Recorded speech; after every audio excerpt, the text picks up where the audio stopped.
साथियों नमस्कार, स्वागत है आपका एक और इस नई वीडियो में और आप देख रहे हैं big India TV. Bahujan Samaj party की मुखिया बहन कुमारी मायावती जी ने बीजेपी को आज बहुत बड़ी फटकार लगाई है। जी हाँ, यह वर्तमान की सबसे बड़ी खबर है बहुजन समाज पार्टी की। साथियों, आप जानते हैं कि 2014 में जब से केंद्र में बीजेपी की सरकार आई है, तब से लेकर आज तक देश में बेरोजगारी बढ़ती गई है, महंगाई बढ़ती गई है और साथियों भुखमरी में हमारा देश नंबर 1 की पोजीशन पर पहुंचने वाला है धीरे धीरे। लेकिन साथियों, आज तक चाहे उत्तर प्रदेश की सरकार हो, बीजेपी की सरकार हो, इन लोगों ने आज तक महंगाई को कंट्रोल करने के लिए कोई उपाय नहीं किया है और ना ही बेरोजगारी घटने के लिए इन्होंने कुछ उपाय किया है। और जो देश में भुखमरी का आलम है वो तो आप सभी लोग जानते हैं। हमारे देश की केंद्र सरकार खुद कहती है कि हम 80 करोड़ गरीब लोगों को फ्री का राशन दे रहे हैं। यानी कि एक तरफ हमारा देश विश्वगुरु बनने की बात कर रहा है, यानी कि जो बीजेपी की सरकार है वो कहती है कि हम विश्वगुरु बन गए हैं, बनेंगे, डिजिटल इंडिया बनेगा। लेकिन जिस देश में 80 करोड़ गरीब लाचार बेसहारा लोग रहते हो, आखिरकार वो देश कैसे विश्वगुरु बनेगा।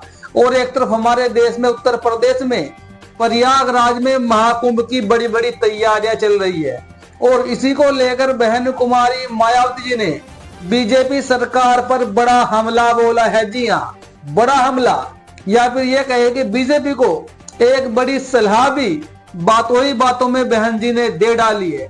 आखिरकार बहन कुमारी मायावती जी ने बीजेपी के लिए क्या कहा है, पहले इसको देख लेते हैं, बाकी चर्चा बाद में करते हैं।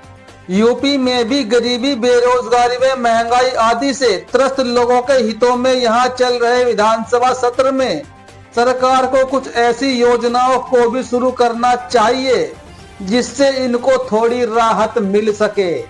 आगे बहन जी लिखती है, ऐसा किए जाने पर फिर सरकार यहाँ प्रयागराज के महाकुंभ का इनके लिए बहुत बड़ा उपहार होगा। इससे फिर इनको कुछ हद तक राहत जरूर मिलेगी। इनकी ओर से पार्टी की यह खास अपील भी है। बहन जी का यहाँ पर साफ साफ कहना है कि जो देश में बेरोजगारी है, महंगाई है, भुखमरी है, उससे त्रस्त लोगों के लिए जो उत्तर प्रदेश की विधानसभा में वर्तमान में सत्र जारी है, उसमें ऐसी योजनाएं लेकर आना चाहिए जिससे प्रदेश के गरीब लोगों की गरीबी मिट सके, बेरोजगारों को रोजगार मिल सके और भूखों को रोटी नसीब हो सके। यही सबसे बड़ा उपहार इस प्रदेश के लोगों के लिए होगा जो ये कुंभ का मेला बीजेपी सरकार लगवा रही है, बढ़ चढ़कर पैसा खर्च कर रही है। लेकिन इसी के साथ साथ अगर सत्र के दौरान बीजेपी सरकार कुछ ऐसी योजनाएं लागू करती है जिससे लोगों का फायदा हो, तो ये सबसे बड़ा उपहार होगा।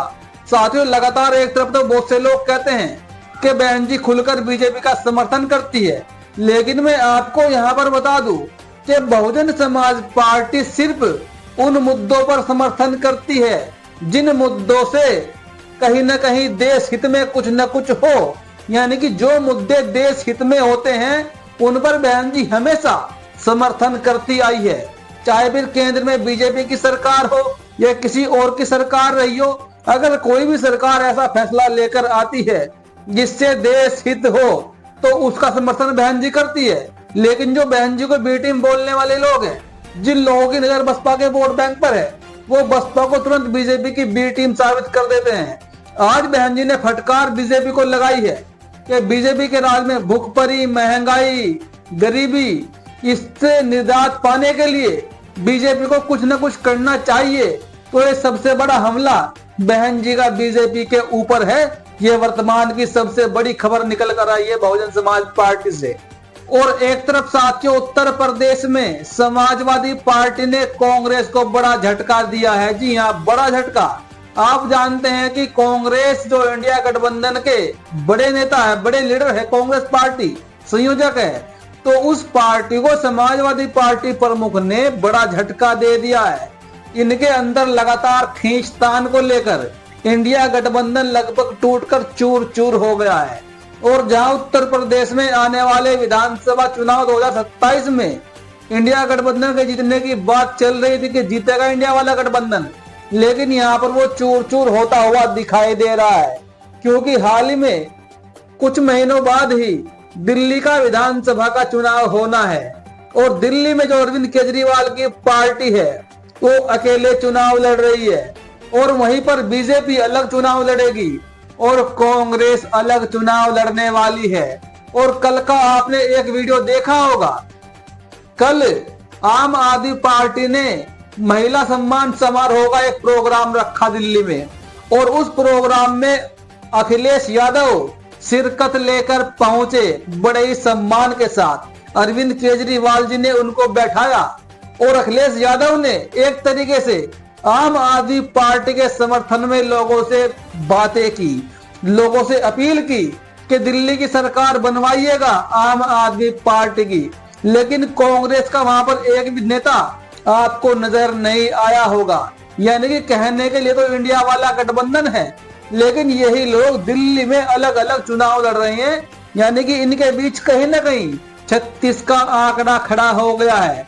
यानी कि कांग्रेस का वोट काटने के लिए अखिलेश यादव दिल्ली पहुंच गए अरविंद केजरीवाल के फायदे के लिए। और एक खबर जो वर्तमान में है कि उत्तर प्रदेश में कांग्रेस 403 विधानसभा की सीटों पर चुनाव लड़ने की तैयारी कर रही है। जी हाँ, अकेले अपने दम पर 403 विधानसभा की सीटों पर कांग्रेस चुनाव लड़ने की तैयारी कर रही है। तो वहीं पर समाजवादी पार्टी भी अकेले अपने दम पर ही चुनाव लड़ने वाली है। तो ऐसे में साथियों बीएसपी तो चुनाव लड़ेगी ही और ये खबर है कि बहुजन समाज पार्टी गठबंधन भी कर सकती है 2027 के चुनाव के लिए। लेकिन गठबंधन किससे होगा इस पर अभी कुछ नहीं कहा जा सकता। लेकिन कुल मिलाकर इंडिया वाले गठबंधन में दरार पड़ चुकी है और इसका सीधा फायदा अगर किसी को होगा तो वो उत्तर प्रदेश में बहुजन समाज पार्टी को होता हुआ दिख रहा है। क्योंकि एक खबर अभी हाल ही में आई थी कि समाजवादी पार्टी के लगभग 500 कार्यकर्ताओं ने इस्तीफा दे दिया था और साथ ही साथ मुस्लिम नेता भी समाजवादी पार्टी का साथ छोड़ सकते हैं। तो वो किसके साथ जाएंगे समय बताएगा। बाकी साथियों आपकी इस पर क्या प्रतिक्रिया है, अपनी प्रतिक्रिया जरूर दीजिएगा।